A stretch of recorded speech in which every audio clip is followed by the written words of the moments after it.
we on Boss Talk 101. Yeah, we gon' talk, we gon' have fun. We be on fire, we be lit. It's a unique hustle. Check it. This is Unique Hustle. It's your boy ECO, and I'm here with the lovely, amazing, official Miss Jamaica. What's going on?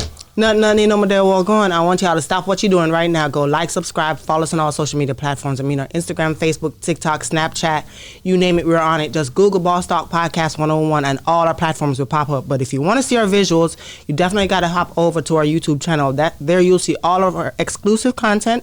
We don't only want you to subscribe. We need that membership because that's where you're going to see the exclusive content. How you find a membership under each and every video, including this one in the description section.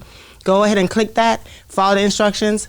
Thank you in advance. Man, hey, man, we got a guy here today, y'all. He really don't need no introduction. This guy right here, man, how can I start? You know what I'm saying? This guy right here, man, Mad TV, man, Comic View. You done did our Def Jam. Def Jam, who else? Wait a minute, let me think. Different World? Different World. Man, come on, man. I can keep going, too, because he been busy here lately Mad as TV, well. Shaq's Mad All-Star TV. Comedy Jam, Conan Come O'Brien, on, man. Then listen. Proud Family. I know some with money, too. Oh, yeah. See, I'm going to tell you something. I'm going to let her go because I get to going, bro, and I forget she over there, bro. Yeah. I'm not playing. I get too excited, bro. All right. You know what I'm saying? Go ahead, babe. See, he gets into the career and all that. I want to get to know you as a person because that's how I know if I'm going to like you, depending on what your craft is. Judging people. Yeah. So I know you were born in Chicago, but you were raised in New York, right? Nah, I'm really from New York. Why you don't say Chicago at all? You were born there. Home is where you lay your hat. You know what I mean? Everybody know that, Michael Jordan claims North Carolina, but he's from New York. He's born in Brooklyn. You know what I mean? Tupac claimed West Coast, but he also from New York. Mm-hmm. So home is where you lay your hat. Oh, okay. I was born in Chicago, but I left immediately after I was born. And do you ever go back and forth though? Yeah, I have family out there. Yeah, because if you go every summer and you enjoy the culture and stuff like that. I don't go in terms of family like I used to. When I was a kid, young adolescent, my father would take me and my sister back there because I had my aunts back there and some of my cousins and half brothers and sisters. But mainly when I go to Chicago now, it's for business, strictly business. Out there to perform. What's the difference between the culture of Chicago and New York? I haven't spent enough time in Chicago to really understand what that culture is. I know, instead of saying soda, they say pop. Yeah. And they pronounce certain words different. Yeah. Just like New York is crazy because my daughter, as I said, she's in Providence, but she has a lot of New Yorkers going to her school. Yeah. And she'd be like, Mom, they say it's mad brick outside. I said, what is son? Dead ass, yo. Come on, fam. I'm like, what is mad brick? And she was like, it's really cold. That's New York vernacular. And I'm like, that's crazy, the way how y'all say stuff. And y'all are... One thing I've always loved about New York is y'all are very passionate, the way how y'all say things and the way how y'all have the hustle mentality. When you go to Manhattan and you go to New York and the way how they be always trying to hustle you. And it's their job because they're trying to make ends meet, but I love that. Yeah, I think from a cultural standpoint, every ghetto, hood, whatever you want to call it, predominantly black area, everybody's a hustler. It's just New York is such a fast-paced city. And such a grimy city. But again, every hood is grimy. You know what I mean? But New York is just, I would think it's just more about the pacing. You know what I mean? New York is just a fast pace. You got to constantly be on the move. You're on your toes. So that's what I love about it. You know what I mean? Coming from there. Well, what was it like growing up in New York? I grew up, I'm an 80s baby. I was born in 75. So most of my childhood was, in and out of the city. During the 80s, and New York is a different place now. It don't have that je ne sais quoi that it used to have in terms of danger. Used to be a time you go to Times Square. They had the porno houses, the peep houses. The TVs outside showing the previews of the porn. Really? Times Square was a dangerous place. Wow. Dudes playing 3-card Monte. Oh yeah, I know that was Disneyland. Yeah. Everything's corporate. Corporations. It's one of the safest places you could be. So while that's cool, from a diehard New Yorker's standpoint, it's cool, it's polished, but it ain't New York. Like New York used to be like that. You know what I mean? But still, home is home. So in the area that you grew up in, New York, did it have like a lot of gangs and violence and stuff like that in that area? Yeah, especially in the 80s. In the 80s? Yeah, in the 80s and the 90s. Did you stay out of that, or did you dabble in that? I grew up poor, but I didn't grow up like in the projects. Okay. You know what I mean? I grew up with mice and roaches and hand-me-downs and all of that. But yeah, my mother kept me away from all that nonsense. So mom and dad was in the household together? No, not really. I was primarily raised by my mom. She raised me and my sister, and then my dad was in and out. And then towards the later part of my life, when we moved to Jersey, that's when my mother and father finally got married, and we all lived together. Oh, how did you feel as a kid? Did it affect you any much seeing that? Not really. My father was always like the fun one. Not to say my mother wasn't fun, because my mother had a great sense of humor, and I think I got a lot of my sense of humor from my mother, but I think it was the combination of both of them. Okay. My father had a deep love for like movies, so that's where my love for cinema and TV came from, was from my dad. So he would always scoop me and my sister up on the weekends and take us to the theater. And we watched a lot of TV, so I love both, but it didn't affect me in a negative way. Yeah, because it's good to have an active father, especially in a young boy's life growing up. Yeah, I mean, listen, because my father wasn't necessarily there the way he probably should have been, right, or would have liked to have been. So he tried to make up for that as much as he could. Once he see you. When he did see us, it was fun time. Movies, Disneyland, Great Adventure, right, buying stuff. So yeah, I dug that. Wow. The thing that when I looked you up, 14 years old, it said you started comedy. How in the hell do you start at 14? Like, I'm trying to figure out how, is you got some grown up letting you get on the stage, or are you sneaking into the club? Do you got a fake ID and a beard? No, what the hell? my mother would escort me to the clubs. But, okay. Whenever people tell the story of Def Comedy Jam, which obviously was a huge comedy staple for black folks, and gave so many people like me and Bill Bellamy and everybody that you've seen today their official start. I know they give the credit to Stan Lathan and Russell Simmons, but the real brain power behind Def Comedy Jam was a brother named Bob Sumner, who from out of Jersey. Like, he knew me and Bill and a lot of the cats in the tri-state area, and it was really his idea.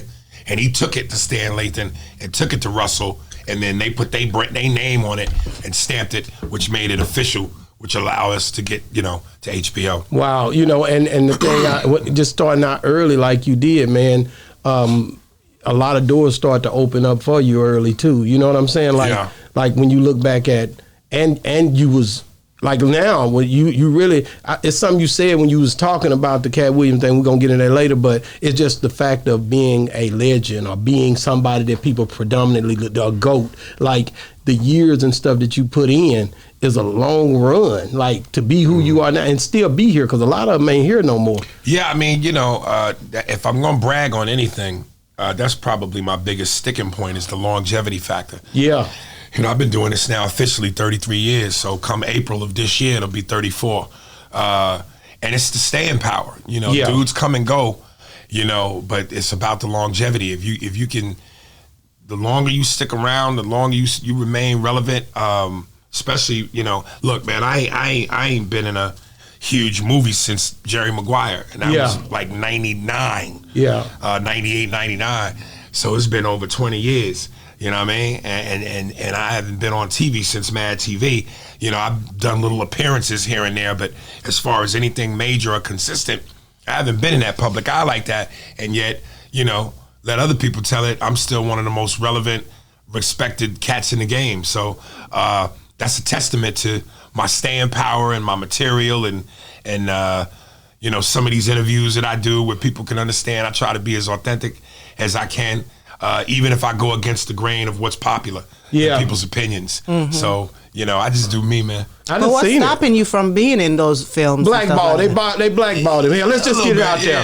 They hating on my boy now. And I'm over here with him because I really hadn't researched him because I hadn't had the chance to interview him. But now that I have, I think I know my stuff. I think I got blackball is so real because you hear a lot of actors. A lot of actors talk about I've been blackballed, but it's something going on. They still get work, but just not the same type of work they used to. Yeah, and I mean, listen, the climate has changed a little bit. You know, now through social media and the power of your phone and certain platforms, you can still be like a rose in the concrete. You can still find a way to get in. To be. Yeah. So whatever it is, as you know, in this business, you're always something away from breaking through, whether it's a commercial, a TV show, a movie, something that goes viral.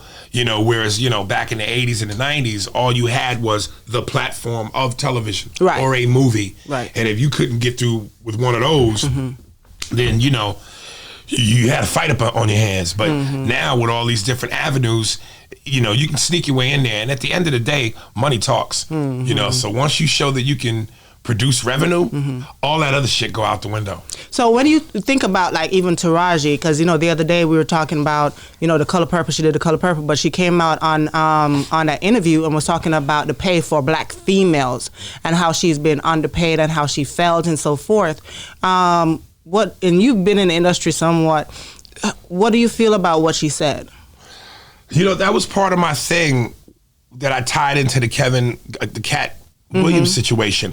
You know, and listen, I mean, I know you want to jump into that. No, let's just go and do what you do, man. I mean, you know, this is a thing where when I first seen it, I mean, he slid across the board on everybody. He didn't leave nobody out when he was talking about people that he had evidently had some type of encounter with over the years, you know? So I felt like, okay, when he got it off, I already know how he is, you know what I'm saying? So I know but he don't talk a lot. He ain't just getting on no big platforms or doing podcasts. So when it hit, I didn't expect it to do what it did, but that thing went crazy, man.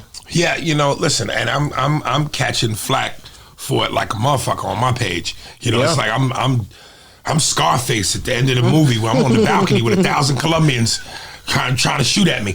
You know what I mean? But I stand on what I said, and you know, I feel like honestly part of the reason why people are upset or there's the backlash is because they see themselves in that mirror that I'm pointing in their direction. Yeah. You know, and my original point was, you know, listen, there's a reason why the saying exists within the black community, crabs in a barrel. You know what I mean? And slavery has done such a number on us that, you know, rather than just come together the way that we should for the betterment of us, this is what we do. We love drama. We love gossip. We love this bullshit. And my whole point was, and still is, this is a news cycle. And when people say things like protect Katt at all costs, and he's the GOAT, and I said on my post, everybody is the GOAT to their fan base. And I'm not going to dilute him being your GOAT. If that's your GOAT, I applaud it. He's a talented motherfucker. He's one of the best in the game. So I can understand that subjective feeling. But you said Richard Pryor is the GOAT. He's the GOAT. But GOAT talk aside, my thing was, when you go protect him at all costs, let's have some perspective. He didn't turn the world on his axis. He's not curing cancer. He's not curing AIDS. He's not solving racism. He's not solving black poverty. So when you say protect him, what are you protecting him about? And you go, well, he told his truth. All right, but how did his truth help you? How did his truth change your life? How did his truth change anything? All those people he talked about, they still gonna get their bread. They still gonna have their fan base. They still gonna work. People still gonna respect them and adore them. What was the purpose of that? My thing is this, why not use that mouthpiece and that platform and that energy for the betterment of us? So now you got beef with all these people. You've given them reasons to not like you over what? Who stole the joke? And I was telling my man that drove me down here, what a lot of people don't know is Katt's a hypocrite. Because Katt done stole jokes. One of his most popular jokes on one of his specials, he took from JB Smoove. So everybody's stolen jokes. Right. But again, finger pointing and talking shit, how does that help us? Now, when you look at Taraji P. Henson and you go, and she's not the only one that's complained, Viola Davis, Monique, her. Look at all our black actresses, Gabrielle Union, Regina Hall, they all face that problem. So why not go, instead of beefing Kevin Katt, Let's do a movie together. Let's hire those black actresses. Let us and the black community and black Hollywood come together and form like Voltron so that we can do what white folks do without needing white folks. You know, it's like, why do we have to wait for them to give us our flowers on their Oscars or their Emmys or their Golden Globes? Where's our own award shows? We've been too separated for too long, and this is what we talking about? Yeah, but a news cycle? But because she stepped out and said what she said, 50 Cent reached out to her and wanted to work with her and trying to help her to get that bag, a bigger bag than what she's ever gotten. Because he even said, you know, because I think people thought that he was joking around when he said what he said. He came back and said, look at what I got for Mary J. from Stars because of me. I can do that for her. Yeah. Okay, but why are we waiting for her to come to tears? We should have been done this. You know, that studio called DreamWorks that's made up of David Geffen, Eisenberg, and Spielberg. Where is our DreamWorks? Yeah, we got Tyler Perry, but that's all we got. That's all we got. We got billionaires. We got Oprah. We got Jay-Z. We got Michael Jordan. Robert Smith. We got Magic Johnson. Robert Smith. When are we going to come together so that we can build our own empire to amass our own wealth and then take that money and funnel it back into our communities so that we could be like Tulsa, Oklahoma again before the massacre and the riots and the murders? That's true. Why are we focused on a gossip high school type beef over jokes when we got black women in our industry crying about unfair treatment and pay? But, what are we doing? But you can't.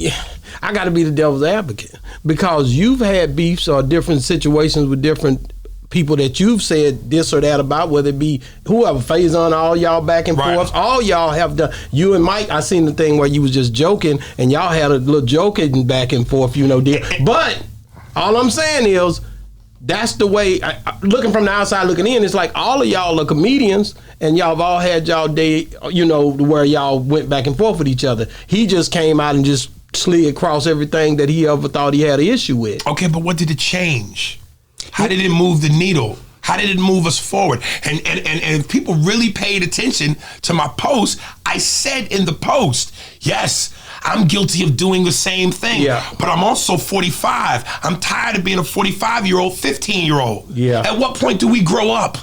Grow up. That's real. But what you saying that? But what you saying that? I look at a different perspective of it. I hear a lot of people say the reason why I do stand-up comic, yes, it's also to make people laugh, but it's my cheaper way of having therapy. Instead of going to a therapist, I come out here and tell all my business, everything that I go through and laugh about it. Get it off my chest. That's what rappers do. They put in their music and just let it out. So in my mind, he's been holding all of this for so long, so when he came on, it didn't benefit nobody, but for him letting it go to the world, maybe that helped him mentally. I don't buy that for one bit. I was looking at it from the other end. It sounded good though. Listen, we all have egos. We're entertainers, and entertainers have egos. You have to have a little bit of an ego to make it in this business, because there's a certain amount of belief you absolutely have to have within yourself, because this business is designed to strip you of your confidence and your worth. So in order to fight that, you got to be a little arrogant. But I believe most of that is ego driven. Most of that is ego driven. You know. But you've been in comedy. You've been in doing this for a lot of years, and you've seen the way how internet and everything has changed, and people have become more vocal than what they used to be because of the internet, because they can get it out there to the masses really quick. Is that? I know there's some disadvantages of that, but what are the benefits of that? You know, I always say, and I think I also said it in my post, this internet thing, it's a blessing and a curse. Because listen, we all are guilty of scrolling through our phones for entertainment purposes mainly. And listen, I ain't gonna lie, I'll scroll across some things that make me laugh hard as hell by just some regular Joe. Right. But at the same time, it gives everybody a voice now. And everybody don't deserve to be heard, because most people don't have nothing to say. Most people are trying to be comedians and they stink. It's only a small percentage of people that really are true intellectuals, are truly funny, truly gifted. It's like, I look at it like, let me put it in this analogy. Remember, I don't know how old you are. I'm 48. I'm very close to you. I'm a little older than you. Okay, so you're a young buck. I'm going to talk to you about New York because I want to get all into well, the then hip-hop. you better know this reference. You better know this reference. You know what I'm talking about? Go ahead. Studio 54. Remember Studio 54? Yeah, wait a minute. In the 70s, in the early 80s, it was the hottest nightclub on the planet. Yeah. But the line to get in was ridiculous, and everybody couldn't get in. Right. There was certain rules. You had to look a certain way. You were handpicked. Everybody don't deserve to get into Studio 54. A la everybody don't deserve to be heard, because most of it is nonsense and garbage. So it's like, yeah, with the phone thing, and like the saying in Spider-Man, with great power comes great responsibility. Yeah, exactly. So when you got a bunch of people looking at these messages on the phones from people just yammering, people aren't smart enough to know, don't believe that. That's and then not now real. we starting to spread this message of bullshit. Like, for instance, like there were people going, yo, and you know, with the phone, you could edit, put music, make it dramatic. Pray for Kevin Hart. Pray for Kevin Hart. His fan base is turning on him because of Katt. Really? Kevin Hart can sell out any arena on the planet. 80,000. You think Kevin needs your fucking prayers? Kevin's gonna be just fine. Katt didn't shake up the world like y'all trying to say. Everybody gonna be fine. Steve gonna still be a millionaire. Chris Tucker gonna still be a millionaire. Ricky They all Smiley. gonna work. They all gonna still be in movies. They all gonna still sell out shows. I'm still gonna get my paper. I'm still gonna work. Stop the bullshit. That's what I'm saying. This was a waste of time. What did it do? You really think Katt stopping Kevin's bread? Nigga, please. But you have some people like Mike Epps who say, Kevin, Katt, you should have talked about me. Talk about me in positive, negative, I don't care. Just talk about me. He's being funny. He's just being funny. Yeah, he's being funny, and he's gonna be all right. Mike is one of the most working motherfuckers in the game. Yeah. So it's like, dude, I'm just sitting here going, when people go, he needed to stand on his truth. We needed to hear the truth. If Martin Luther King was still alive, or Malcolm X was still alive, or Medgar Evers was still alive, and they had something to say to release truth, that would be beneficial to us. Because look at the source. You're talking about a comedian over jokes. You know how silly this is? He say that the reason that the Steve Harvey thing came up, I think I seen an old clip of D.C. Curry where he talked about Steve, allegedly, that Steve pretty much seen his kids and him at the mall early on before that Detroit thing happened. Right. And that's what stimulated the beef thing between them, where he wouldn't take pictures with Katt's kids. So he see him when he's young, he's not who he is today. Right. And he felt like, dang, man, he didn't do me right, so I got this chip on my shoulder, and that's how that started. Okay, but listen. Nobody owes you anything. Nobody has to do anything. I'm a Michael Jordan fanatic. I know that. And I've always said I'm scared to meet the motherfucker, because if he ever shit on me, I'm gonna say something I don't mean. That's why LeBron is better than you. That gonna hurt the hell out of you the way you don't mean that. But I'm going. That's why they say you be careful. You don't want to meet your heroes. Yeah. Because a lot of times you may be disappointed. And what's so funny is I've had people tell me, yeah, man, I met this person, dudes that are 10 times bigger than me. And they were like, man, they were such dicks. They shit on me. They didn't acknowledge, made me feel this small. If anybody that knows anything about me, I am the most non-Hollywood nigga on the planet. As long as you approach me with respect, dude, I'll chop it up with you, shake your hand, give you a hug, we could talk. I'm the most, approachable dude in the world that's non-Hollywood, as long as you hit me with respect. No, and I could see that. That's why I told you I had never researched you like I did after I texted you. It was like, I got to check him out. Then when I did, I'm like, man, this nigga here, really. I looked at the Vlad interviews. I like, really, you counseling Vlad over there a lot on black culture. Right. I'm looking from a different perspective, and I'm like, damn, he the only one I kind of see do his interview where he ain't just gonna let a nigga make it. He gonna educate you on this matter. Yeah, listen, I don't ever claim to be the smartest person in the room, but what I know, I think I know. So, within the conversation, I'm not gonna sidestep or not say what I believe to be true. Yeah. And if I'm wrong and you educate me, I'm with that too. Yeah. But yeah, man. I love seeing, like I said, I don't even watch Vlad like that, and definitely shout out to him because he's been in this game a lot. Right. I only been in 2 years, but I'm just saying to see how you and him handled the chemistry, that was probably one of my better. I don't watch him like that, so I'm like, damn. Well, the funny thing that always sticks out to me is, I got a lot of black people who be like, man, stay off Vlad platform. I hear him saying He's that. a culture vulture, da-da-da-da-da-da. And I'm like, well, first of all, you keep saying to me, man, I hate that nigga. Every time I watch, I hate that nigga. Every time I watch, I hate that nigga. Let's rewind the tape. Every time I watch, I hate the nigga. So if you hate him, why is every time you watch, you're watching?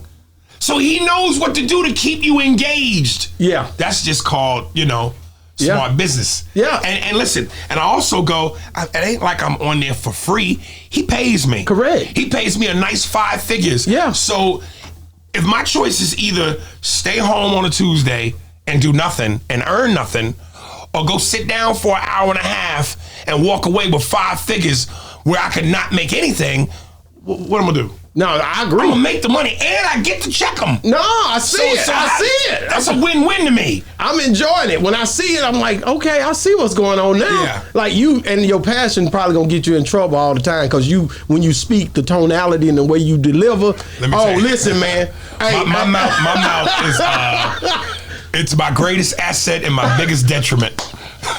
This gets me money and loses me money.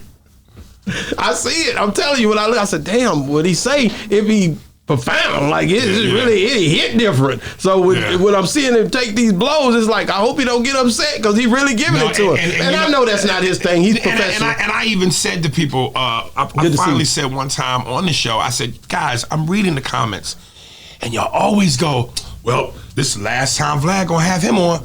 Man, I know Vlad ain't gonna bring him back with what he's saying. And I'm going, you guys, Vlad is not that fragile. Number one, and he's a smart businessman. Mm-hmm. He knows with me and him, it's like Ali and Cosell. Yeah. He knows the chemistry pops, the arguments. It's great TV. It's damn good TV. It would be stupid for him not to bring me back. Damn good TV. Yeah, he knows what he's doing. I sit there and watch it. I'll be like, this is good stuff, man. I ain't gonna lie. I'm like, man, you told me about that. I see what you said. I'm a showman. You know what I mean? Like I'm on Ali and like you being on the camera and you challenge him to get on the camera. He like I be, but not like that. It take people don't realize how much chemistry it take to get on camera and really hold the audience attention, let me man. tell you something, man. And I said this before, like, especially before the pandemic when it was like mandatory for comics to come to town, get up early, go do radio. And I've had so many radio DJs tell me, dude, there's so many comedians we have in here where it's like they great on stage because that's their thing. Mm-hmm. But when they get in here, that's different. The truth. And I go, listen, man, every comic don't know how to translate. Just because you're a comic don't mean you can translate your funny from stage to radio. This is a different thing here. It's a different medium. But it all is under the umbrella of entertainment. Mm-hmm. So I feel like the greatest comedians should be able to do it all. TV, film, radio, stand-up, voiceover. If you funny, you funny. That should translate no matter what you do. Mm-hmm. So when I do Vlad and I read the comments, that's one of the things people say all the time. They go, yo, y'all's chemistry, man, it's crazy. And you read all your comments? I try to not read all of them, but I do because to me it's like being in sports. I gotta look at game tape.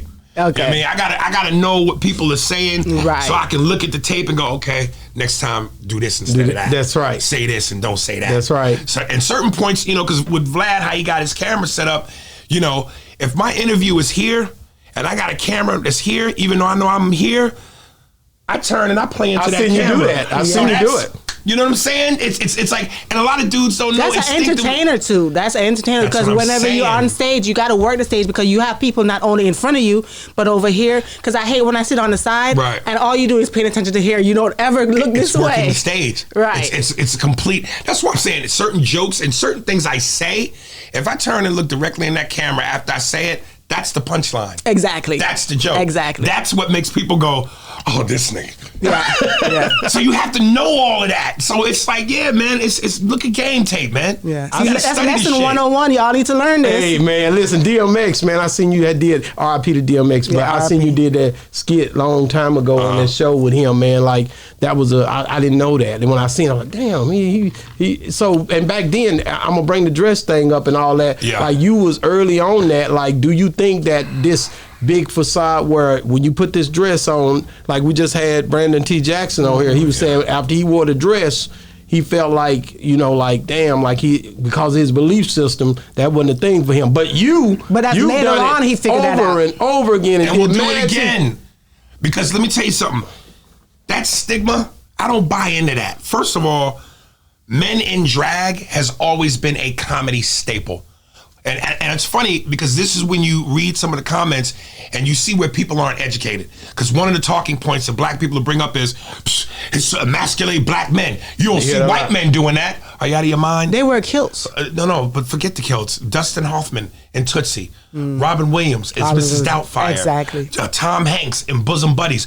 White guy, Milton Berle. It's just been a comedy staple, period. And then again, I use two words, balance and perspective. When you look at the landscape of all our leading black men in Hollywood, and first of all, men in drag has always been a comedic thing. That's why you don't see dramatic actors do it. But before we get to that, let's look at the actors. Anywhere from Denzel to Don Cheadle to Sam Jackson, Morgan Freeman, Ving Rhames, Eddie Murphy. I could go on and on and on. Wesley Snipes.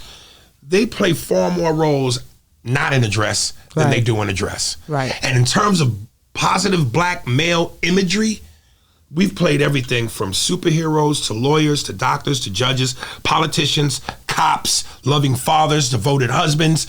So in terms of balance and perspective, as long as the scales weigh heavily in favor of positive imagery of black men not in dresses, then you can have a little bit of that. And a little bit of that is comedic. And then I say, be honest with yourself. You mean to tell me that Eddie Murphy, one of the most iconic comedians in comedy who we all love and respect, if he decided to do stand-up again because of the Nutty Professor and Norbit Rasputin, you've lost respect for Eddie Murphy? He's no longer an icon and a legend in our eyes? You won't go see any of his movies? Jamie Foxx, triple threat, actor, singer, comedian. You loved him when he was Wanda and in Living Color. Right. He won an Oscar. So you telling me now we don't respect Jamie Foxx? If Jamie come to your city to do stand-up, you're not coming to see him perform? You're not supporting his movies? Let's go down the list. Marlon and Shawn Wayans, Martin Lawrence. The Martin Show, Martin, was a beloved staple in the black community. So was you knocking him when he was doing Shanae? Was you knocking him when he was doing Mama Payne? Did you not support him when he did the 3 Big Mama movies? Again, Kevin Hart, Richard Pryor, who is the GOAT. His legend is tainted because he played a maid in The Toy. Flip Wilson as Geraldine. Back in the 70s, when blacks weren't really on TV like that, he was considered an icon and legend because it was the first black man with his own show. And he created an iconic character in Geraldine. So now we don't respect Flip Wilson? We're going to put an asterisk in his name in the history books? You're lying. So stop lying. Come on, man. Was he the first? Was he the first? To have his own show? No, who was the first black man to put on a dress? I want to say him as Geraldine. But I could be wrong. Okay. But certainly he was the first guy with his own variety show that helped where he put Richard Pryor on and help other black people get on. So that's what I'm just saying. This whole black men in a dress is to demean. I never bought into that. Because the black men that we have or have had in cinema have given us every reason to not feel demeaned. And that's why I'm saying the men in dresses have only been strictly for comedy. And those scales are lean one way heavily than they do the other way. So let's have some perspective and keep some balance. Come on, man. Did you, when was the first time that you put a dress on? Was it on Mad TV or was it before that? Probably Mad TV for the DMX skit. And when you did it, was it any second thought about it? No! Is you like, this just coming? I am secure in who the fuck I am. I'm the most pussy getting this motherfucker on the planet, whether I get it for free or pay for it outright. That shit don't mean nothing to me. I have so many dudes hitting me up in my Instagram, either calling me a shit or gay or calling me a sellout. Shit don't mean nothing to me because I'm secure in who I am. I know who I am. I take care of my fam. I make sure my kids straight. You know, my woman ain't complaining about nothing. I live a great life. I do what I do. I answer to nobody. I'm my own boss. You know, I got millions. I don't give a fuck. But okay, so we're in a dress, but then with researching you, I came across a video where you were doing, it almost looked like a music video, but it was a spoof. Yeah, for my Showtime special called Hollywood Look I'm Smiling, and at the end of it, I did a skit because we all know there's, even before Lil Nas X, we all know there's been homosexuality in hip hop. So I created a character named Big Bugga Boogaloo, who was a gay rapper, and at one point I said, I had a dude massage my back, and I said, and when I say my man, he really my man. Right. And I gave him a peck. Yeah, everybody is hitting me up on my Instagram showing me that skit. Nigga, what's up with this? Right. What's up with it? Yeah, it was a skit. It was comedic. It's art. So, but that's just, the black community has always been ultra homophobic. I do a joke where I talk about getting a prostate exam. And I'm telling you immediately, I look in the crowd and the brothers, and in the joke I say, black men, we've always had a stigma about doctors and hospitals. We won't get a prostate exam because the idea of a man sticking his finger in your is homophobic. Because of homosexuality, and I'm going, it's a exam for your health. Get the goddamn procedure. And a lot of y'all would rather die because you don't want to be associated with anything gay. How stupid is that? You are going to ignore your health because you are homophobic. And then I later in the joke go, it's funny when I tell that joke, I can look in the crowd and I can see a lot of brothers like this. Y'all want to laugh, but you're fighting it. Right. White guys don't have a problem laughing at that because white boys play gay games with each other all the time. So even when I address the elephant in the room, that gets the laugh because the truth is in the details. I know why y'all niggas not laughing. The joke is funny, but the mere idea of you laughing at it, you think makes you gay. How stupid is that? But I gotta ask this part with that because I know you did that skit, but how far would you take it in a movie role? If somebody came up to you and said, okay, I have a movie role, I need you to play this gay actor, and you're gonna be in bed with this other man. That's why I would probably draw the line. That's what I'm trying to see. How far would you? Because that, to me, yeah, that's another boundary, you know what I mean? Right. And maybe, listen, to an extent, that's where maybe my homophobia kicks in. Okay. You know what I mean? I mean, for the skit, for a comedy moment that lasted a second, a little, that's, right. That was that. But anything in terms of being graphic with it or really getting deep in it, yeah, I wouldn't be comfortable doing that. Okay. I want to take you back to Mad TV for a second. Like, when you were doing those episodes, did you feel the competitiveness with SNL? Did you even feel that, or you were just focused on the, you know what I mean? Because everybody from the outside looking in, they were like, "This is a competition." Listen, the younger generation, like I'll have people come up to me at my shows and go, "Man, I grew up on you," which makes me feel old, but that means when they were kids, we were their show. Their parents belonged to SNL, but the reality is, no matter how many people said, and even people that watch SNL would go, man, y'all are so much funnier than them. Yeah, but you know what? The reality is SNL is the NFL, and we're the CFL. You can't compete with the big boys. They was the bully on the block. They were so big. If they did a skit and they wanted to mock a McDonald's, like do a skit about McDonald's, they actually had the means to use McDonald's. The logo, the arch, they could say McDonald's. Wow. We would have to go McDonald's. We'd have to use an N. Right. So they, McDowell's. or some shit like that. Yeah, so as much as we enjoyed the compliment, and we knew we were funny at them for like a good 6-year stretch. We were beating them in terms of like, Emmy noms and all that. But for you to even say that's big for you to even say that though. Yeah. And I'm just staying on that for a second. 198 episodes.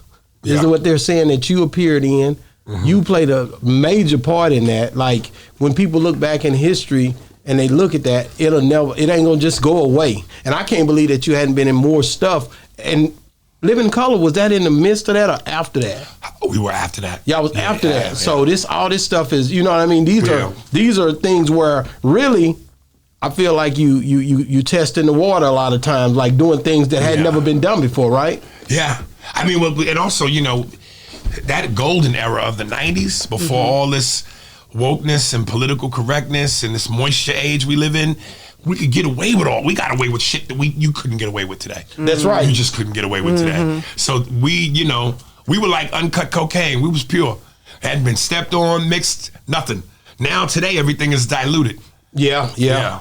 But okay, so when I was doing another research, I know that you are, I want to say, almost the king at imitating other people's voices and stuff like that. Out of all the people that you do, who was the most difficult for you to really try to imitate?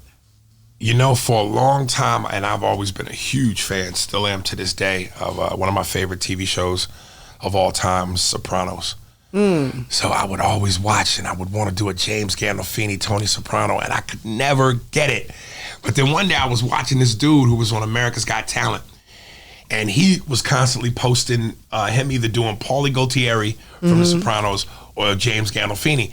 And I'm watching, and one day I got it. I honed in to what he was doing. And when I caught the note, I ended up doing it. And after practicing it for a little bit, I ended up doing it better than him. I want to hear it. I want to hear it. Wow. When he talks, talking about my sister Jadish, Uncle Judah Johnny Sheck. So I was, it's the ish. So when I would hear the ish, I started just practicing the ish. And next thing you know, it's like, all the guys are going down to the bottom egg with ish to get the fuck about a guy with the good gravy and the money and the bosh. So I said, and then once I killed it, and that made me get it. So I was proud to get that one because I was such a fan and I wanted to do it. How long did it take you to get it? About a couple of weeks. Oh, really? Of just and practicing. that was the longest? He good. Really? He good. So you get them like that when you try. Jay-Z one the one I like. That, impressions is like people that have an ear for music. Tone, inflection, rhythm, cadence, and everybody's voice is a note. So you think about Shaq. Shaq is breathy and bassy. That's like I score 28-10, I'm going to dominate. If I score 28-10, that's barbecue chicken. Inside, outside, you got to score 28-10. You did the eyes and everything. Yeah, so Shaq is real, it's Hov, Jay-Z, hey, bite, Hov is, that register, you know what I mean? So, it's just honing in on people's tones and inflections. But accent, so can you do a Jamaican accent, like a true Jamaican accent? My Jamaican accent is terrible. Terrible. Like true Jamaican accent. What do I want the man go down there? No. But you know what? To somebody who's not a true Jamaican, that sounds authentic as fuck. Right. But to a real Jamaican, they know. That's how she on the movie. When we watch the movie, she say, he not Jamaican. I'm like, I'm going to tell you something which is so funny. I don't know if you've ever seen it, but if you've never seen it, watch it and you'll know what I mean. Which one? Now, Denzel Washington is one of our greatest actors of all time. Did you ever see The Mighty Quinn? Long time ago. It was years. I haven't watched that in a while. And this is why I have such a respect, and you have to have such a respect for certain aspects of the game. Because when I say everything don't translate, like Denzel is one of the greatest actors of all time. I can name a lot of great actors, but doing an accent is one of the hardest things to do. And you would think as great as an actor as Denzel is, he could pull that off. His Jamaican accent is so terrible. At one point in certain scenes, his attempt to do a Jamaican accent sounds like an attempt, and he just bleeds right into losing it. But most of them are terrible. Most actors, when they do Jamaican accents, are terrible. The ones that I find that are really, really good, I have to research, and they usually always have like a mother who is Jamaican or somebody, so they've been already talking like that. Right. I noticed they put a lot of emphasis on man. The man go downstairs, man. But Denzel was like, what I'm going to do, and then I'm going to go upstairs. I mean, it would start out horrible and then turn American. You got to see it. I mean, it's just bad. I got to watch it again and really pay attention. And I love me some Denzel like everybody else, and he is one of the greatest actors of all time. Yes, my favorite. Is. But I was like, damn, they didn't hire a dialect coach or somebody that could pull them to the side? Yeah. Because it's terrible. It's very Because what's bad. her name just got an Oscar the other day Who? too, for the first time. Oh my God, what's black actress? Name of the best black actress. Angela Bassett. Just got her first Oscar. I saw it the other day. Was that the Oscar? Was that I her thought first one? Or was it an Oscar or was it a Gram? No, Something. it was an Oscar. But right, yeah. When was the Oscars on? That's what I was wondering, but I saw it posted the other day that she just I got saw her. it too. You saw it that she got but her it wasn't first. like during. I didn't see it on TV. I didn't see it. I saw it on social media, Yeah, it was like You gotta be careful. They slid her a secret award. and I'm like, dang. Yeah. Is Eddie Murphy still? Have he still never gotten nothing from them? No. And that's terrible. Something you said earlier was so riveting. The fact of we can't wait on people to honor us, bro. That's what I'm saying. We can't. That's why, again, my thing with the cat. Okay, he stood in his truth. I'm all right. But why not use that energy for something greater instead of this? A news cycle, gossip, bullshit. Did he run a 4.3? They said he did. And they showed the time when he ran it. You saw that. Say that he ran through that. Hey, I don't know. Do you believe it? Do you believe You it? know, when Cat went, I've never done a drug in my life. I've never been. That nigga, you've done drugs. Some of the shit he's done, weed don't do that. Weed calm you down. You fighting 14-year-olds, nigga. Stop it. 19 arrests, but never no convictions. So what are we celebrating, nigga? Is that a brag? I've been arrested 19 times, but never no convictions. But you were arrested 19 times. What are you bragging about?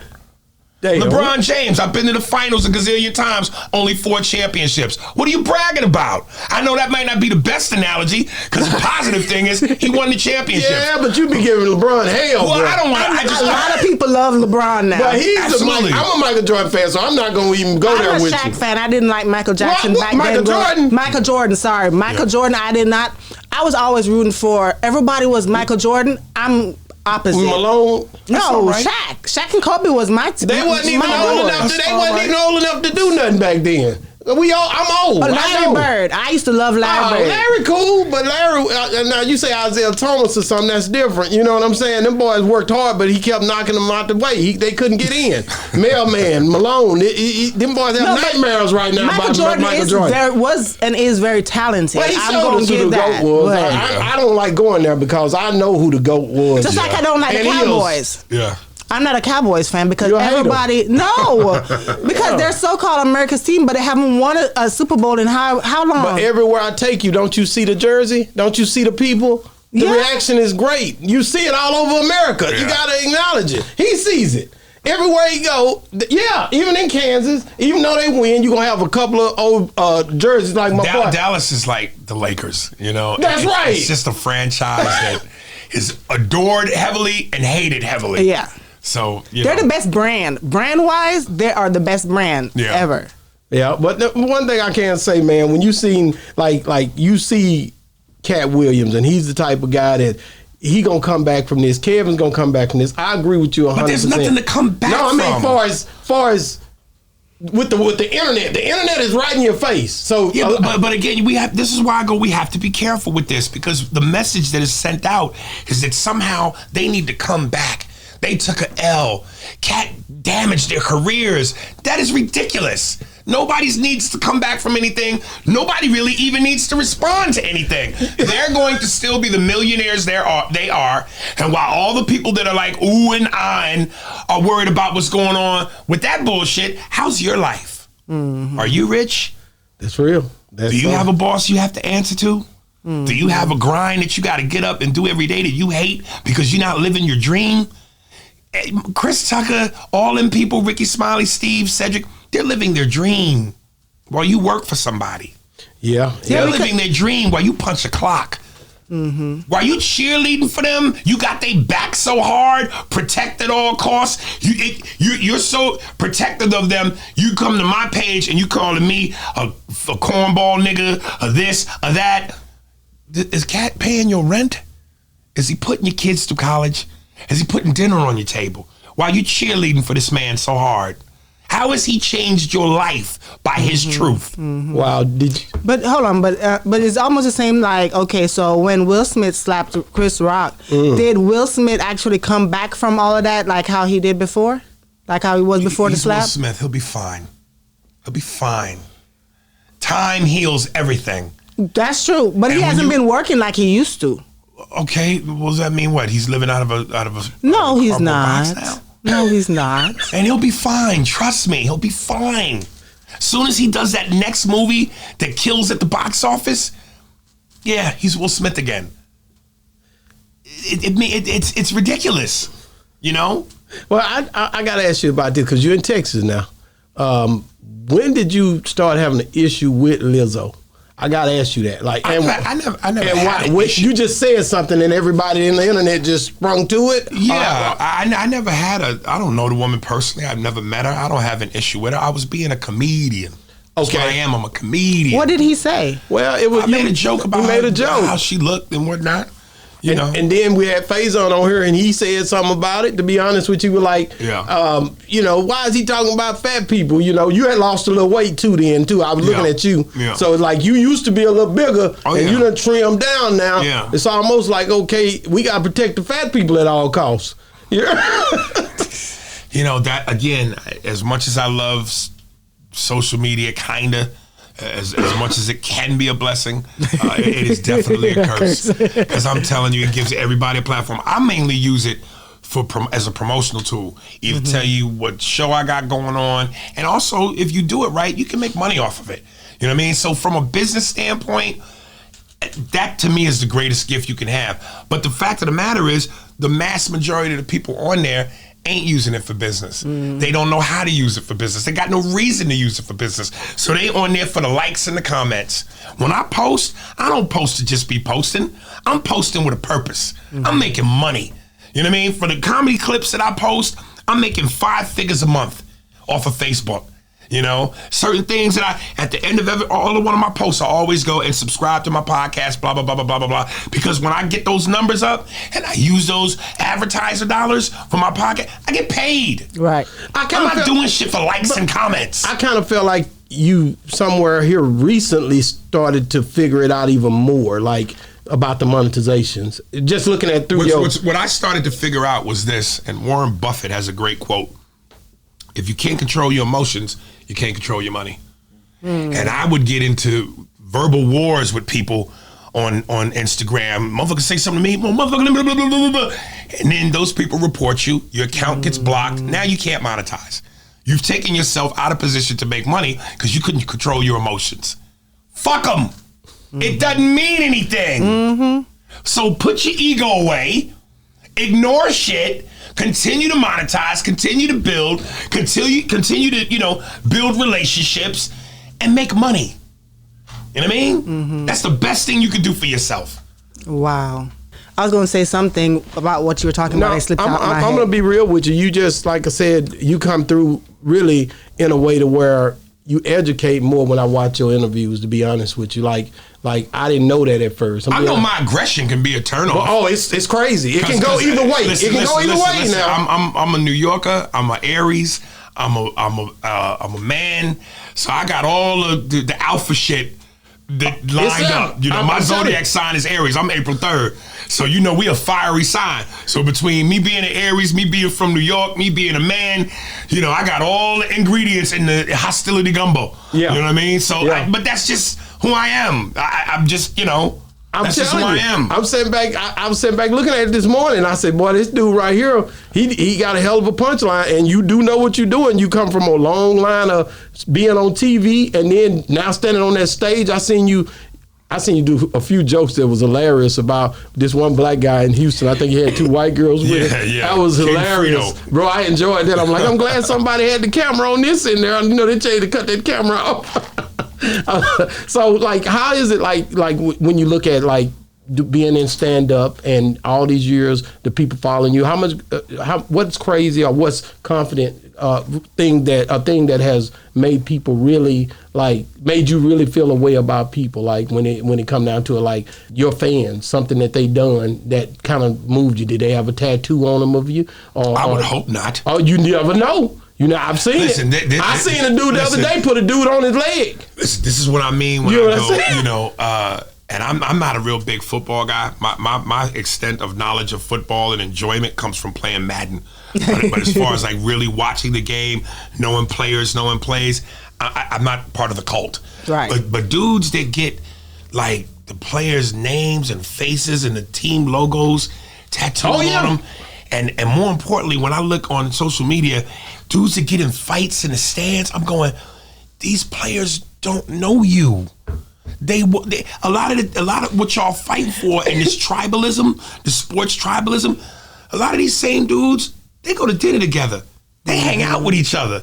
They're friends. They don't feel the way about each other that you do about the opposing teammate and team. Calm the fuck down. And a lot of times, and again, my dude, listen, because of who I am and what I do, I meet so many people both in sports and entertainment where I go, oh shit, that's so-and-so. In my mind, I know I'm supposed to know them. I don't expect them to know me. And then they go, Aries Spears, I'm a fan, bro. Yeah. Now I'm giddy inside because I'm like, yo, this motherfucker know me. Yeah. Like my boy is Michael Irvin. And when I used to do the Best Damn Sports Show, and Mike was on for like a couple of months, and I didn't know Mike prior to that, but when we would do the briefings before the taping to discuss what we were going to discuss, man, I was cutting up in that room so hard. Mike would fall out of his chair and be like, this nigga crazy right here. I love this nigga. So I know Mike. I know Shaq. I know certain players. So, and even then, I'm not tattooing your image on my body. You know what I mean? We dap it up, so I love, but I know them. So they not going to disrespect me or act a certain way where I go, man, if a lot of you dudes who are fighting these niggas in the stands were to meet your favorite player, they probably shit on you. They won't give you the love you want. They may not take that picture. They may walk off and treat you like you ain't shit. And you got this nigga's name on your back. And you willing to die for this nigga. He might even fuck your girl if you're not careful. And you worshiping this nigga? Yeah. Now, I'm not saying all of them are like that, because I'm sure there's some pretty cool dudes. But I'm telling you, man, I've seen shit where diehard fans be like, yo, so-and-so. And that nigga look down on them like they ain't shit. You see that? That's gotta hurt. You see what happened with Chameleon there when he met your boy Michael Jordan? Yeah. See what I mean? But listen. It happens. It happens, but listen, you might think, because that's Michael Jordan, he got billionaire, everybody's susceptible to a bad day. He might have gotten in a fight with Juanita. I'm like, that bitch, and here come Chameleon. So, you know, because I've also, and that's why when I've asked people who have known Mike or met Mike, I go, yo, is he really an asshole? And I've had people go, man, he is the coolest dude. And I go, really? But that's a millionaire story. Yeah, that story. But everybody says that about him, that he's like that. But a lot of people also say he's not like that. So that's what I'm saying. And I'm just saying for me, sometimes you have to meet people at the right time. Right time. Or sometimes people don't approach you the right way. I've had people come up to me and say wild shit to me off the cuff. And it's like, nigga, you don't even know me. You just met me and that's your first approach? Wow. Now I'm mad. Or I might just not be in a good mood that day. I had a fight with my baby mom. You know what I mean? Now ain't the time.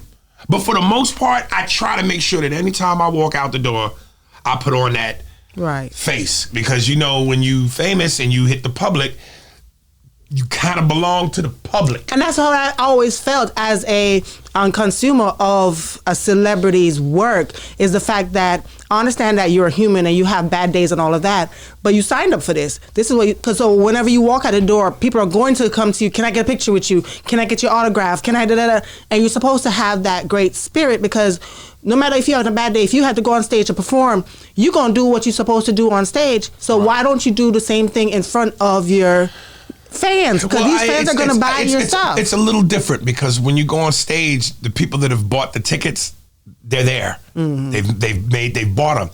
Their money is in your pocket. When I'm walking down the street, your money ain't in my pocket. So I'm not obligated, to do anything. No, I'm not. I don't have to do anything. But I'm also, again, that's why I'm just going, I kind of get it. It comes with the gig. When you go out into the public, you can't, especially, the more famous you are, it's to be expected. So you want to try to act accordingly, but you don't technically have to.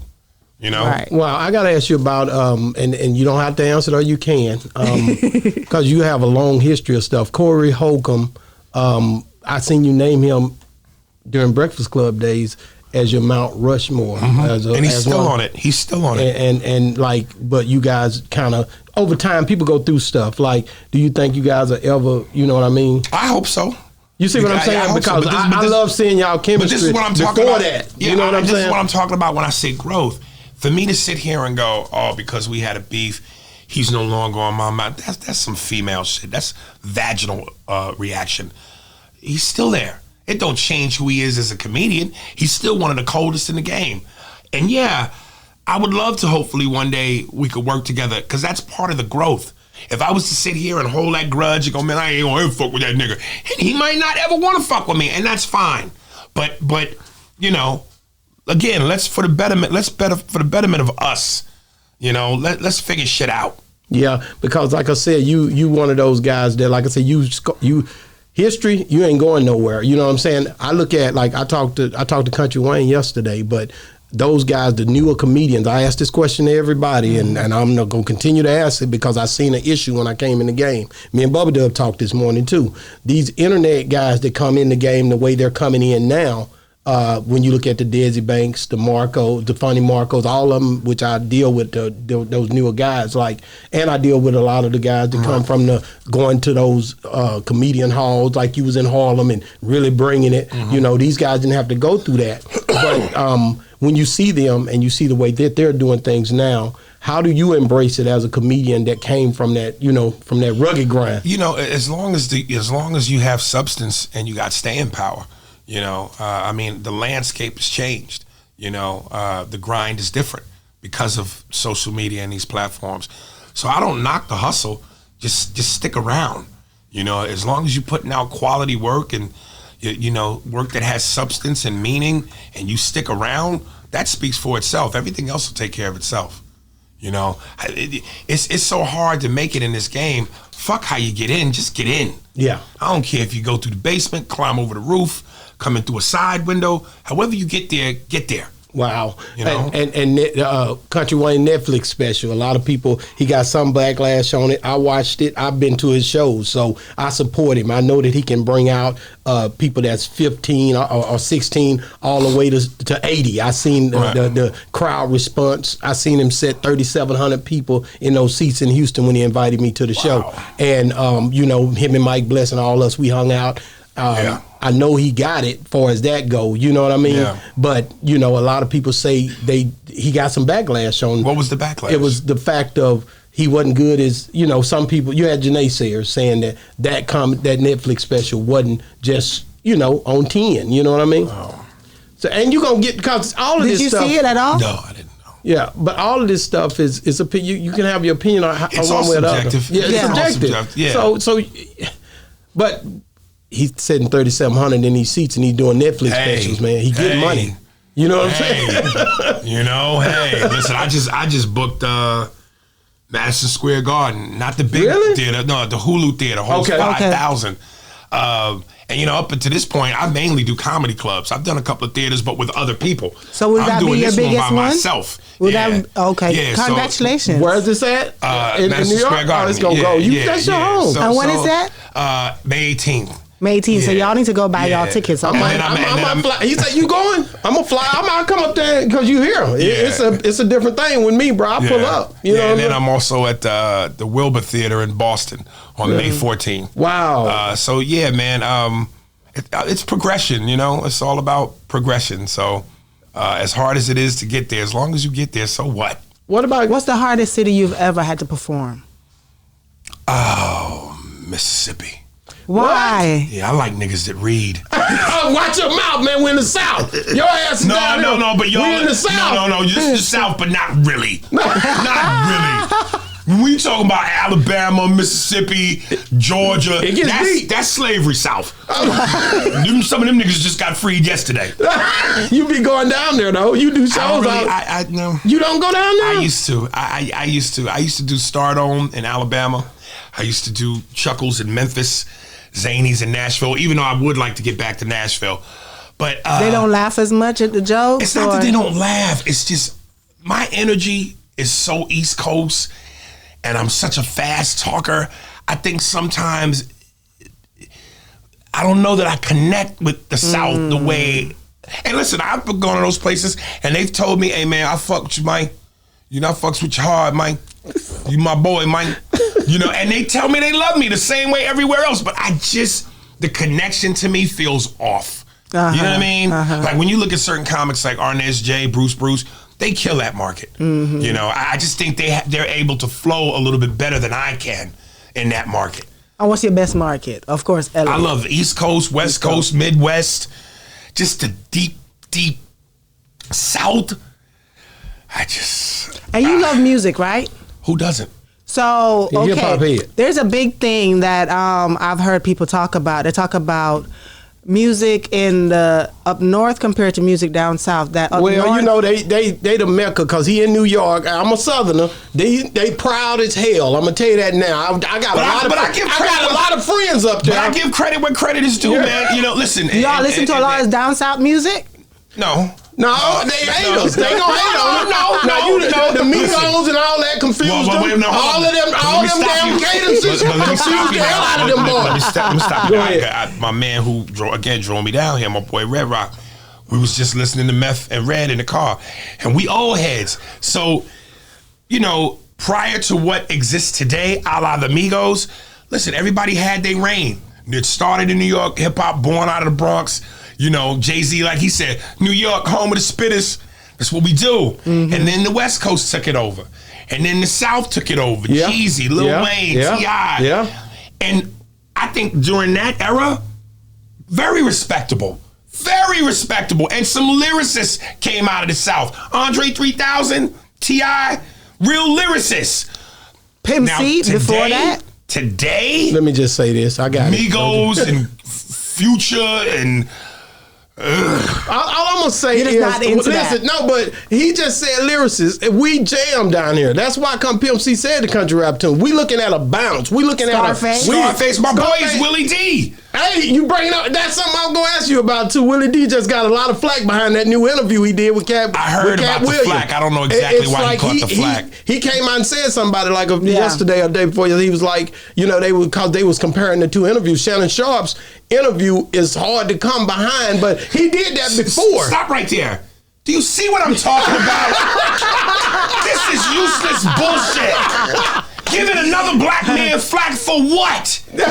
When we can do better than that. And that's my point. Yeah. This is what we I was arguing gonna ask you about that. Yeah. Come on, man. We got to do better than this. He went in and he addressed it. He was like, this ain't right. He had to address it. I'm like, okay, but why even address it then? Just leave it alone. This ain't right. That's what he said. This is what we do. He didn't like the comments. What that nigga say? Man, fuck that nigga. That's what we do. You know, listen, and my joke was about, when you're talking about Migos with Quavos, I was watching this show called Hustle and Flow on Netflix, and it's a rap competition show. Yeah. And each rapper from their region has other rappers from their region judge the contestants. Okay. And I told the story on Vlad. So Atlanta, it was Big Boy, T.I., and Quavo. So T.I. turns to Quavo in regards to one of the contestants and go, hey man, what you think about that dude?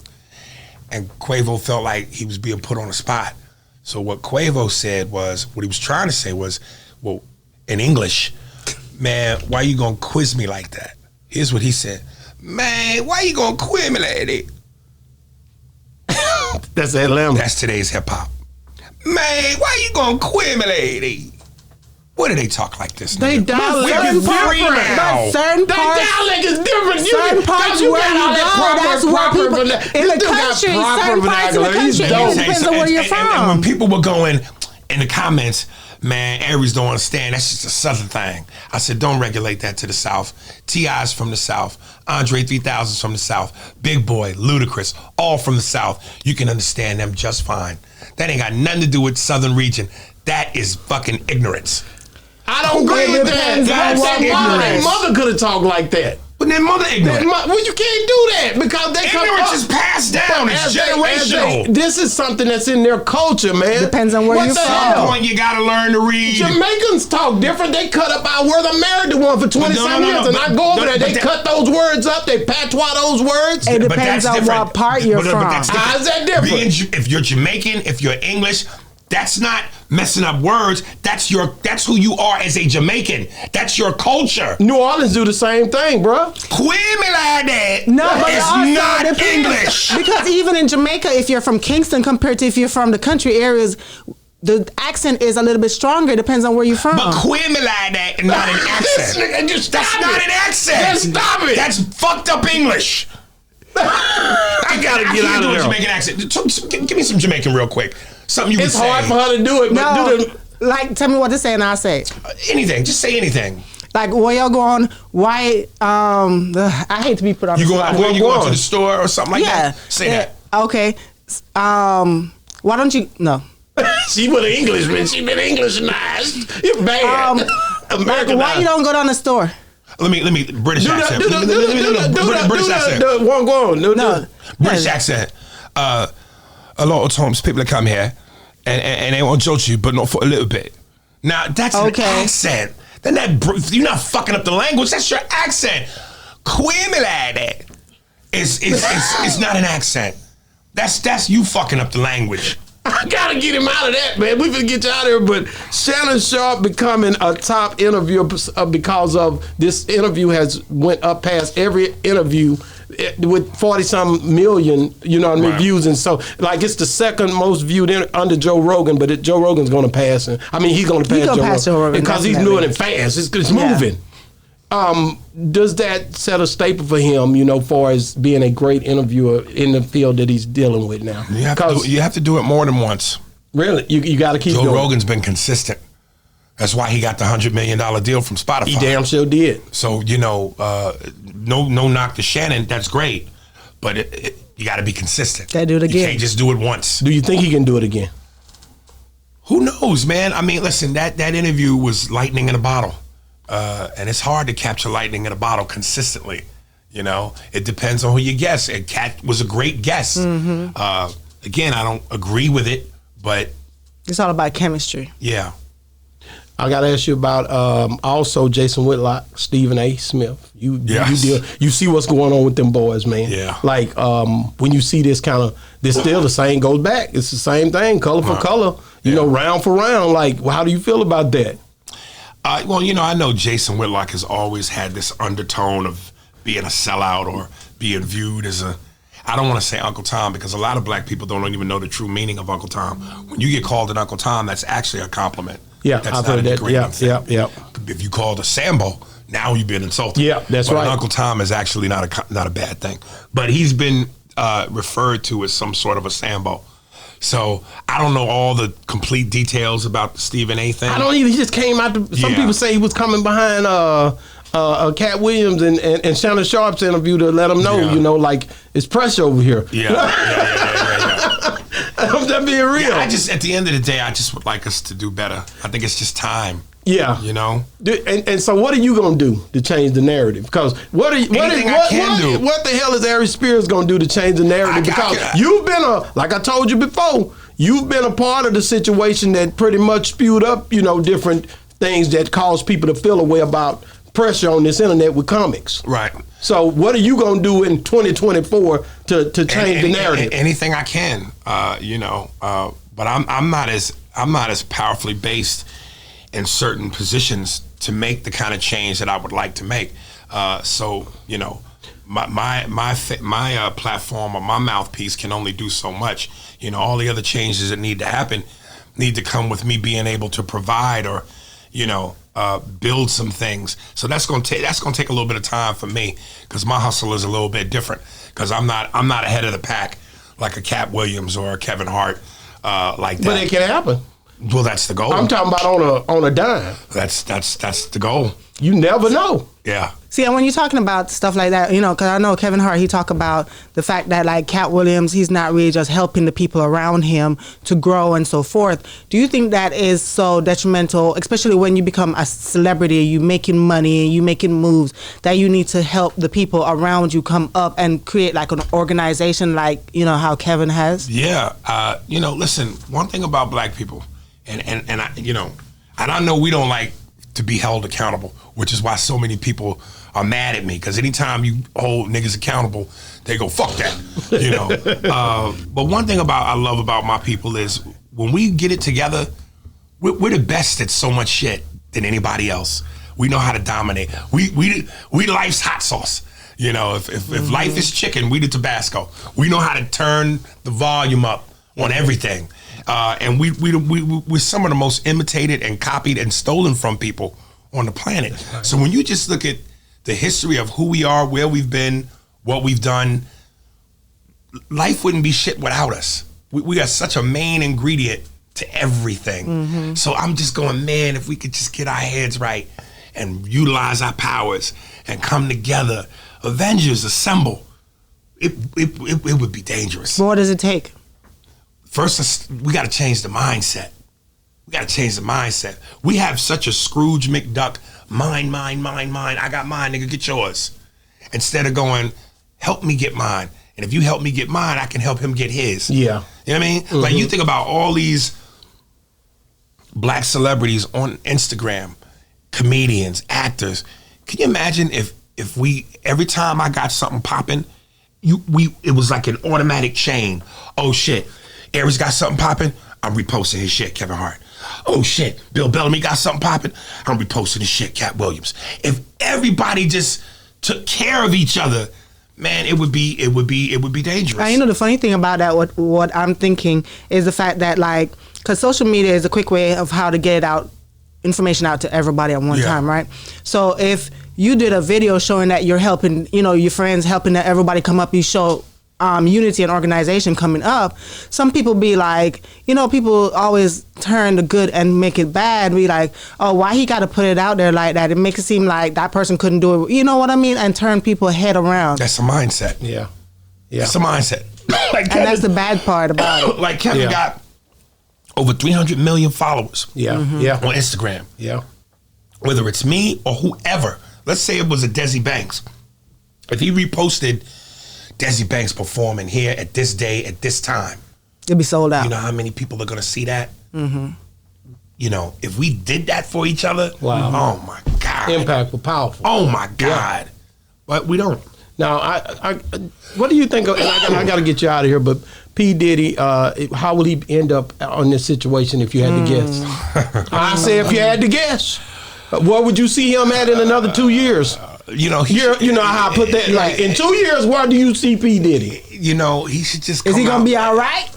I said in 2 years. Take 2 years. With time, Aries, like how you said earlier with the comedians. Now, you get on my podcast 2 years from now. If he ain't facing no criminal charges and don't get arrested or nothing like that, he still got the money, so he gonna still do what he do. He gonna be who he is. And if he get arrested, you think they're gonna throw the book at him?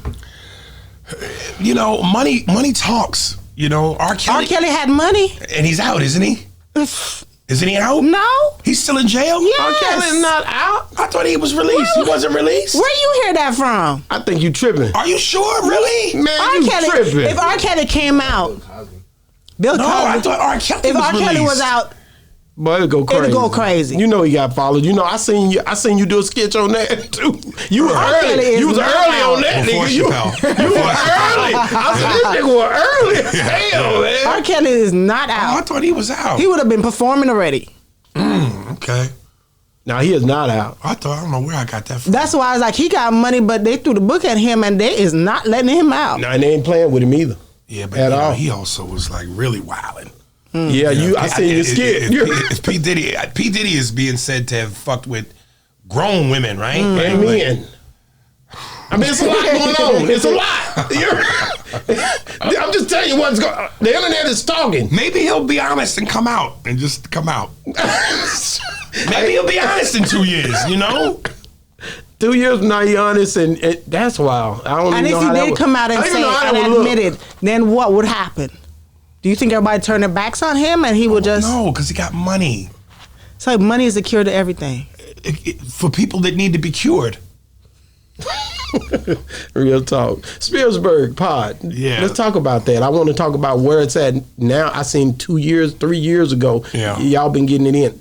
How did you even come together with this guy? I don't know who he is. He opened for me one day, and then one day turned into another day, and then finally he was like, "Yo, man, do you need an opener?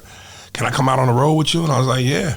So we just started working together on the road, and then one day he said we should do a pod, and we did one, and here we are. I like it. So what are you guys gonna do this year that y'all didn't do last year, or to change the narrative? We always try to evolve Mix and it figure up. out how to get better. I feel like evolution never stops, and the goal to get better is always constantly in motion. So no matter how good we may have been 2 years ago, I'm like, how much better can we be 2 years from now? Exactly. So just always trying to figure that out and grow and get better. Yeah. I like it. Who is the best new comedian, stand-up, that you see coming up? You talking about up and coming? Up and coming comedian that you love his comedy. Honestly, I don't really watch too many up and coming cats. I just don't. I'm 48. I'm stuck in my old ways. I like who I like. My Dave Chappelle to me is the GOAT in terms of today. I mean, Richard is the overall, but Right. today. So you're still in your generation. That's all the your late, generation. great Patrice O'Neal was Yeah, a I've seen monster. Bill Burr, I'm a huge Bill Burr fan. I love Tommy Davidson. And again, I love Corey. But yeah, as far as new up, I just don't. In your audience, the people that come out and see you, do you have any young people come out and watch your show? As young as in, I watched you on Mad, and now I'm in my 20s and 30s. Okay. Yeah. But like young, I don't even really like 20s, I early don't do 20s. colleges Right. for the reason that a lot of comedians don't like doing colleges. Why? Young people don't know shit. They don't know shit, and they so moist in the ass that everything is offensive to them. Everything is a reason to cancel you. I come from the days when you could smoke cigarettes in clubs. Mm-hmm. I like grown folks, people that got scars. You know what I mean? These young kids is like, ugh. You got kids? Yeah, 3. How old is your oldest? 24. Oh, okay, so you definitely understand those age groups. Yeah. You listen to Scarlett? Who? Scarlett, she in New York. She's a young rapper. No. See, who is your favorite rapper of all times? We do a top 3. I do a top 3 here. My top 3 is Nas, Jay-Z, and Jadakiss. That Jadakiss, the hardest one you just named. I met he come on, that ball. Nas is a Yeah, beast. I said what I said. I said what I said. If I'm gonna deal with New York, Jadakiss, you seen what happened on that verse. Stop playing. Yeah. Oh, yeah, You Jada's already a monster. know. You Jada's already a know. When monster. it comes down to you lyrical, you know what it is. I get it. Nas But is female-wise, who's the best one out there?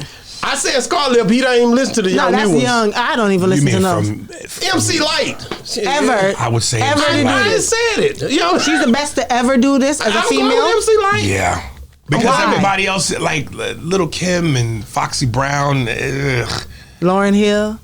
Yeah, but Lauren only did one album. Even though that album is beyond classic and amazing, she only gave us the one. But Lauren seemed like she in her own headspace. And she got certain, I don't want to use the word issues, but you know what I mean? Right. Seems like something's going on, When you first, and I didn't mean to cut you, but when you first, I don't want you to get out of here without me asking this. You were 14, 15, 16 growing up in New York. When you first heard hip hop, how was that for you? I gotta ask you that. Oh, it was Run DMC. Yeah. Fat Boys.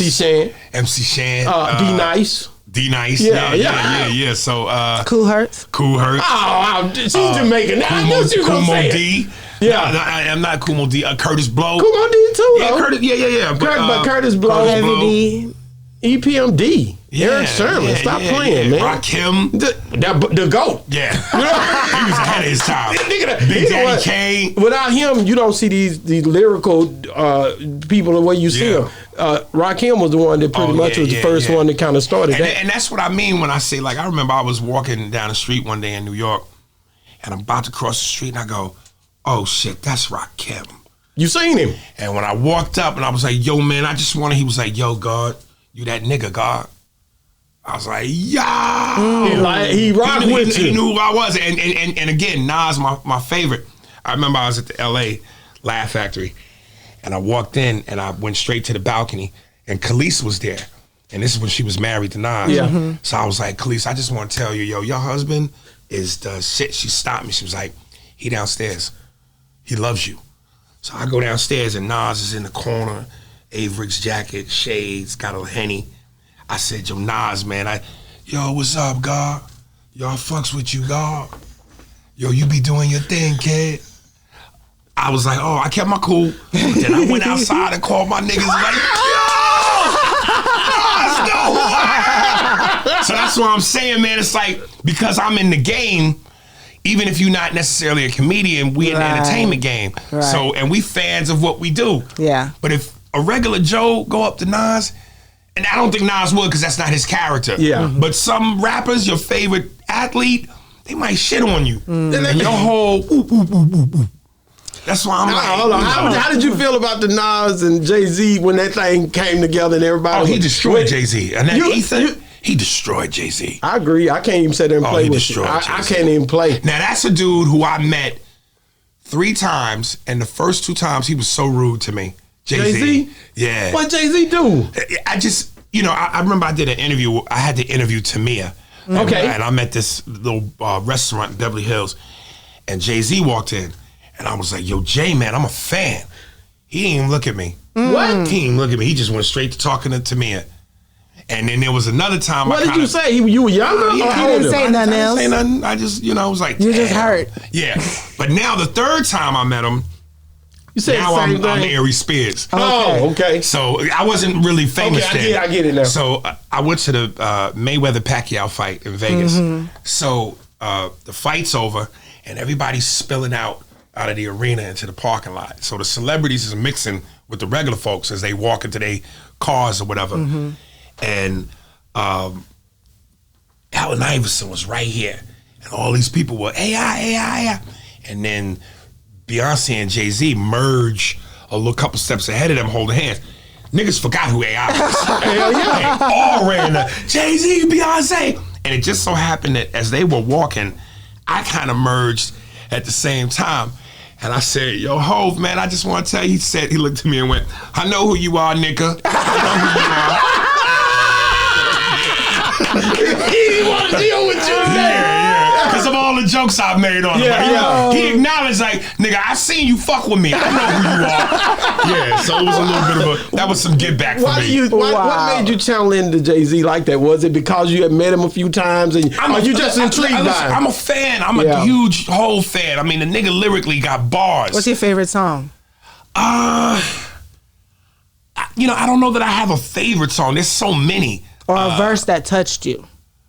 Give me a verse. That from allow me to reintroduce myself. My name is Boom. I go up to that every time I go on stage. That's hard. That's my intro. That's hard. Okay. Yeah. Because the way that allow me to reintroduce and then the boom, boom, boom. Yeah, it bring that energy. That's just, yeah. So let's talk about where you at tonight. You at the because I'm dropping this. But before you say that, so who is the first down south rapper that you ever heard that you liked? I had respect for. Scarface. No, I can answer that for you. I can answer his question. No, you don't know. It ain't Scarface. No. You know who I used to love that one song by T.I. Bring them out. Oh, it was T.I. That's called because of what you do. Why? Because of what you do. Because what's the name? Producer DMX name producer. Oh, I didn't know that. Yeah, what's his name? Oh, I don't know. The producer for Swiss Beats. Yeah, that's who produced that. Yeah, but it wasn't because of the beat. Lyrically, that shit. New York T.I. was No. T.I. spit lyrics on that. He definitely spit lyrics on Yeah. it. But it's the producing and the way that thing hit. But I mean, that's part of it. You used to it. You That's can part hear of it. the DMX and all that stuff coming at you. You don't know what to do. You know what I'm saying? Yeah, listen. The beat go with the. If you're a great rapper, Yeah. the rhyme scheme and pattern is supposed to be married with the beat. I get it. You know, I'm Pimp C all day. No matter what. And he killed Jay and them on that. What's that song? They all try to give like Jay brought him out during that time. Pimp C could never kill What Jay-Z. was that? What was that song? I don't even know the name of the The song. song. What was it? The one where they was on the boat. I know the song. Big Pimpin'. Big Pimpin'. Oh, get out of here. Man, I'm not gonna Get play. outta I'm not here. gonna play with you on Boss Talk about Pimp C. You in the stop it. South. You was in the He South.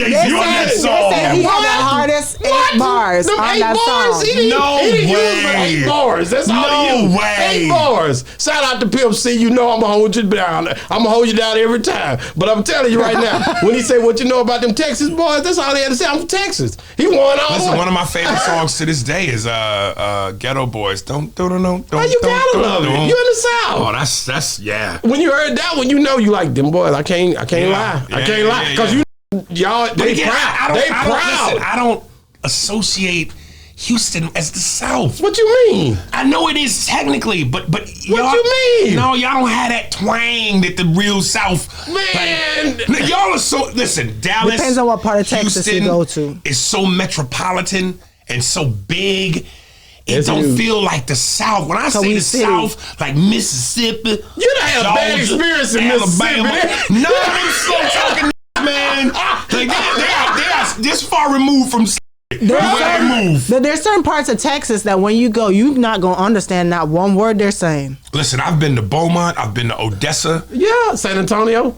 I love San Antonio. San Antonio, it's nice, Let right? me tell you something. San Antonio, Houston, Dallas, of all the Texas, Yeah. my 3 Austin. favorite. Yeah, But they're- Austin. I like Austin. Yeah. But they're big cities. It don't feel like the South. It don't feel like the South to me. It's so commercialized. When I go to Mississippi and Here we go, Alabama, Mississippi again. They did something to Aries Spears down there. I feel like, yo, I'm in the South. The way they move, the flow, I know I'm in the South. I be down there too. I go through Mississippi. When I walk through there and I see, I put my head down. No, you don't. No, you Do you eat the don't. food down there? You ever try the food?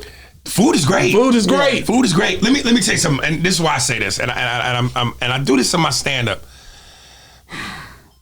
I've been doing stand up for 33 years. I've been everywhere. I know. There's not a place on this map I haven't been. Like when you go to Miami or you go to a club in New York, DC, LA, and it's packed where you could barely move. 90% of the women in there are bad. You got a couple ugly bitches here. And there. Yeah. I went to a club in Mississippi that was packed. 100% of them bitches was horrible looking. There was not one bad bitch in there. All them looked like Medea. I've never been somewhere where there was not one bad bitch. Them bitches was hideous. Hideous. Man, I'm just glad you get. Hey, listen, Texas got you. You got a lot of love for coming. You will Absolutely. be back in Texas. Listen, man, I'm telling you, some of the best I've ever had came out of Dallas. And you haven't moved here yet? I'm telling my man, I'm talking about getting me a piece of property. Yeah. I love Dallas. I love H-Town. H-Town is dope.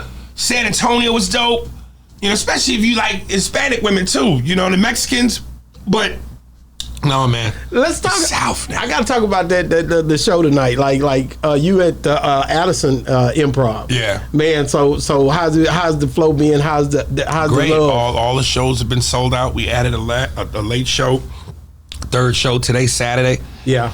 So yeah, I always have a good time here. You know, I'm in Addison and Arlington, so I'm here. Yeah. I'm in Dallas twice a year, and then I hit Houston, and then I hit San Antonio and Austin. Wow, man. That's So where are you love. going to next after this? Where am I next? Jesus. Oh, God, I don't even know. I got to look at my schedule. But they can find your schedule online? Yeah, ariesspears.com. Okay, cool. Yeah. Wow, man. Thank you so much for coming on the show. All man. of it. And check out the podcast, Spears and Steinberg. Yeah. Available on all streaming platforms. Slide in my DMs on Instagram. I'll send you the links, chop it up with you. Also, my YouTube channel, Spearsberg Pod. Hit like and subscribe. Man, we love you, bro. Thank you so All much. love, baby. Man, hey, every time he come to town, he can't come to Texas now. He got to check in like the old boys on the West Coast do. You know what I'm saying? Thank you so much for coming on the show, All man. love, We love brother. you, bro. It's been another great segment of Boss Talk 101, where the bosses talk. And we out.